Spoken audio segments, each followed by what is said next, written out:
Hey there, my name is Rachel Graham, and I wanted to share with you today how I became a follower of Jesus Christ. My journey began with a question.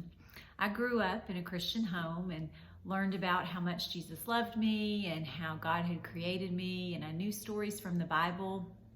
But one day, a friend of mine from school invited me to a revival at her church, and the pastor met with the kids before the main service, and he read this verse from Matthew 7:14, and this is what it says: "Enter through the narrow gate, for wide is the gate and broad is the road that leads to destruction, and many enter through it.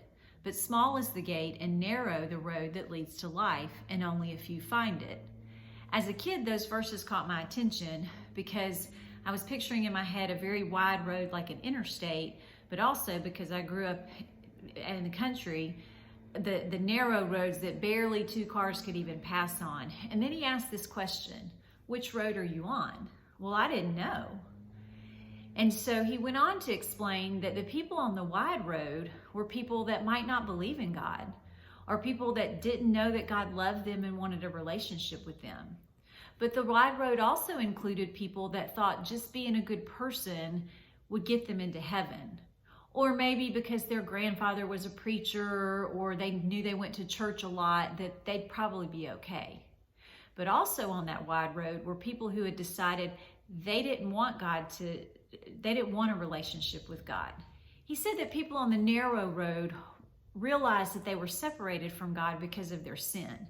Now, as a kid, it's sometimes hard to understand what sin is. But sin is anything we do, say, or think that doesn't please God or goes against His word, like disobeying our parents or fighting with our siblings. He said the penalty for sin was death, but Jesus died on the cross in our place for those sins. So the people on the narrow road asked God for forgiveness for their sins, believed that Jesus died on the cross for them, and confess that Jesus is their Savior and Lord, and ask Him to take control of their life and lead their life, knowing that and believing on the promise that when they die, they will be with Him in heaven for eternity. So again, he asked the question: which road are you on, and which road do you want to be on?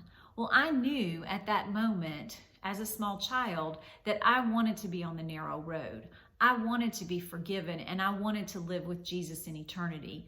So I prayed a very simple prayer. There was nothing magical about the words, but I asked Jesus to take control of my life, to forgive me of my sins, and I told Him that I believed in Him and what He did for me on the cross. And that began a journey for me. Now, I'll tell you, that narrow road has had a lot of twists and turns and a lot of valleys and a lot of hilltops. And there's been confusion and there's been doubt along the way. But I know that God has been walking beside me all this way. And I also know that when I die, I'll live with Him in heaven forever. So let me ask you the question: which road are you on? If you have more questions or want to talk to someone about what it means to have a relationship with Jesus, I'd love to talk with you more about my story and how you too can become a follower of Christ. Thanks for listening.